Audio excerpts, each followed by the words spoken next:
Welcome to ദ്രുതിയുടെ Malayalam recipe. ഇന്ന് ഇവിടെ നല്ല മുളക് ചമ്മന്തി, നമുക്ക് കുറച്ച് ദിവസമൊക്കെ വയ്ക്കാൻ പറ്റിയ മുളക് ചമ്മന്തി എങ്ങനെ ഉണ്ടാക്കാമെന്ന് നോക്കാം. മുളക് ചമ്മന്തി തന്നെ നമുക്ക് പല രീതിയിലും ഉണ്ടാക്കാം. ഇവിടെ ഞാൻ വളരെ എളുപ്പത്തിലുള്ള ഒരു മുളക് ചമ്മന്തിയാണ് ഉണ്ടാക്കി കാണിക്കാൻ പോകുന്നത്. അതിനായിട്ട് നമ്മുടെ ഉള്ളി നിറയെ എടുത്തിട്ടുണ്ട്.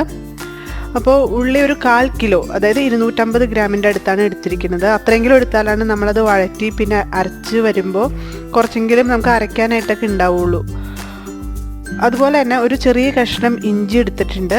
ഇഞ്ചി താല്പര്യമില്ലാത്തവർക്ക് വേണമെങ്കിൽ അവോയ്ഡ് ചെയ്യാം. പക്ഷേ ഇഞ്ചി നമ്മുടെ കപ്പയുടെ ഒക്കെ കൂടെ കൂട്ടി കഴിക്കുമ്പോൾ ഈ ഇഞ്ചി ഉപയോഗിച്ചിട്ടുണ്ടെങ്കിൽ കപ്പ കഴിക്കുന്നുണ്ടാകുന്ന വയറിലെ അസ്വസ്ഥതകളൊക്കെ മാറ്റാൻ വളരെ നന്നായിരിക്കും. അതുപോലെ തന്നെ ടേസ്റ്റും കൂട്ടും. പിന്നെ കുറച്ച് കറിവേപ്പില, പിന്നെ ഒരു നെല്ലിക്ക വലിപ്പം വരും അത്രയും പുളി എടുത്തിട്ടുണ്ട്. വളരെ എളുപ്പമാണ്, പക്ഷേ ഇത് ഉണ്ടാക്കി വെച്ചിട്ടുണ്ടെങ്കിൽ നമുക്ക് 2-3 ദിവസം അത് മതി. പിന്നെ എന്തെങ്കിലും ഒരു ഒഴിച്ചുകറിയും കൂടി ഉണ്ടെങ്കിൽ നല്ല കുശാലായിട്ട് ചോറുണ്ണാൻ പറ്റും. അതുപോലെ തന്നെ പിന്നെ ഇഡലിയൊക്കെ നമുക്ക് പൊതിഞ്ഞുകൊണ്ട് പോവുകയാണ്, യാത്രകൾക്കൊക്കെ പൊതിഞ്ഞുകൊണ്ട് പോകുമ്പോൾ ഒപ്പം ഇത് വെച്ച് കൊടുക്കാൻ പറ്റും. അപ്പോൾ അത് വളരെ പെട്ടെന്ന് കേടാവില്ല. അതാണ് ഇതിൻ്റെ പ്രത്യേകത. നമുക്ക് എങ്ങനെ ഉണ്ടാക്കാമെന്ന് നോക്കാം. ഉള്ളി ഇവിടെ വളരെ വൃത്തിയാക്കി എടുത്തിട്ടുണ്ട്. ഇത് നമുക്ക് 2-4 ആയിട്ട് കട്ട് ചെയ്തെടുക്കണം. അപ്പോൾ പെട്ടെന്ന് അത് വാടി കിട്ടും. ഒരു ചീനിച്ചട്ടി വെച്ചിരിക്കുകയാണ്. ഈ പാനിലൊക്കെ ഉണ്ടാക്കണേക്കാളും ഈ മുളക് ചമ്മന്തി ഉണ്ടാക്കുമ്പോൾ നമ്മുടെ ഉള്ളിയൊക്കെ വഴറ്റാനായിട്ട്, അതുപോലെ തന്നെ തോരനൊക്കെ ആയാലും ഇത് കേട്ടോ, ഈ ചീനിച്ചട്ടിയാണ് നല്ലത്. പ്രത്യേകിച്ച് സ്റ്റീലിൻ്റെ ചീനിച്ചട്ടിയും അതുപോലെ തന്നെ ഇരുമ്പ് ചീനിച്ചട്ടിയൊക്കെ കിട്ടുകയാണെങ്കിൽ വളരെ നല്ലത്. ഇപ്പോൾ ഇവിടെ ഇല്ലാത്തതുകൊണ്ട് ഇൻഡാലിയത്തിൻ്റെ ചീനിച്ചട്ടി വച്ചിരിക്കുകയാണ്.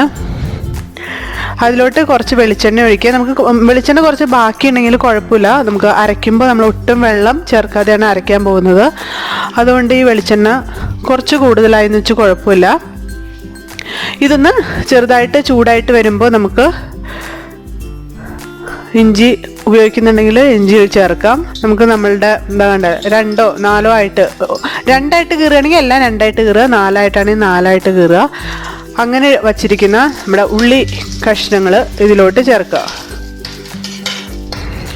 ഒപ്പം തന്നെ നമുക്ക് കറിവേപ്പിലയും ചേർക്കാം. നമുക്ക് കുറച്ച് ഉപ്പും ചേർത്തിട്ട് നന്നായിട്ട് വഴറ്റിയെടുക്കണം. നല്ല ബ്രൗൺ കളറാവണം, പക്ഷെ വളരെ മൊരിഞ്ഞ് പോവരുത് കേട്ടോ. ഒരു ബ്രൗൺ കളറാവുന്ന ആ പാകം വരെ നമുക്ക് ഇടയ്ക്ക് ഇളക്കി കൊടുത്ത് ഒന്ന് നന്നായിട്ട് വഴറ്റിയെടുക്കണം.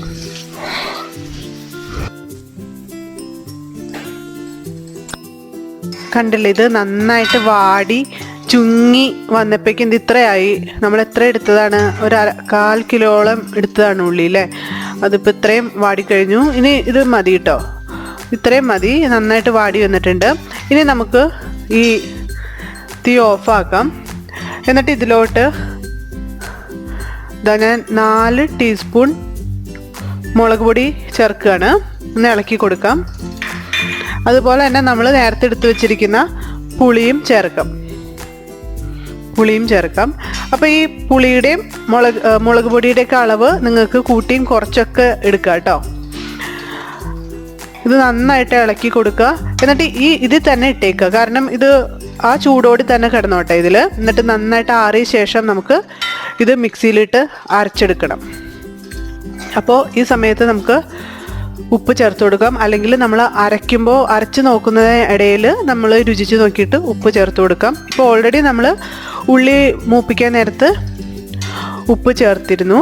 കണ്ടില്ലേ, അത് തണുത്ത് വന്നപ്പോഴേക്കും അതിൻ്റെ ക്വാണ്ടിറ്റി വളരെ കുറഞ്ഞ് അത് ചുങ്ങി കണ്ടില്ലേ, ഇത്രയായി. ഇനി നമുക്കിത് നന്നായിട്ട് അരച്ചെടുക്കണം. ഒട്ടും വെള്ളം ചേർക്കരുത് കേട്ടോ. അപ്പോൾ കല്ലിലേക്കാണെങ്കിൽ നന്നായിട്ട് അരയ്ക്കാൻ പറ്റും. മിക്സിയിൽ നമുക്ക് ഒട്ടും വെള്ളം ചേർക്കാതെ, കണ്ടില്ലേ, ഇത്തിരി വെളിച്ചെണ്ണ കൂടുതലുള്ളതുകൊണ്ട് അത് നമുക്ക് അരച്ച് കിട്ടും. നന്നായിട്ട് അരച്ചെടുക്കണം. മിക്സിയുടെ ചെറിയ ജാറിലോട്ട് മാറ്റിയിട്ടുണ്ട്. ഇതിലോട്ട് കുറച്ച് ചോറ് ഇട്ടിട്ട് അങ്ങോട്ട് കഴിച്ചാൽ അത്ര ടേസ്റ്റാണ് കേട്ടോ.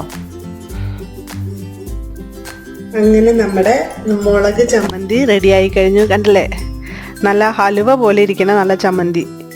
എന്താ ടേസ്റ്റ് എന്നറിയോ? ഇത് മാത്രം മതി നമുക്ക് ചോറുണ്ണാൻ. ഇത് കപ്പയുടെ കൂടെ കഴിക്കാനാണെങ്കിൽ നല്ല ഉഗ്രൻ കോമ്പിനേഷനാണ്. അതുപോലെ തന്നെ ഇഡലി, ദോശ, ഇതിനൊക്കെ നമുക്ക് ഒരു പ്രാവശ്യം ഉണ്ടാക്കി വെച്ചാൽ മതി. 2 ദിവസത്തേക്കൊക്കെ 2 ദിവസത്തേക്കൊന്നും ഇരിക്കില്ല. നമ്മൾ അത്ര ടേസ്റ്റ് കൊണ്ട് ഇത് കഴിക്കും. അപ്പോൾ എല്ലാവരും ഉണ്ടാക്കി നോക്കുക. നമ്മുടെ ഈസി ആൻഡ് ടേസ്റ്റി മുളക് ചമ്മന്തി. അപ്പോൾ ഈ റെസിപ്പി ഇഷ്ടമായെങ്കിൽ നിങ്ങൾ ഈ ചാനൽ സബ്സ്ക്രൈബ് ചെയ്യുക, സപ്പോർട്ട് ചെയ്യുക.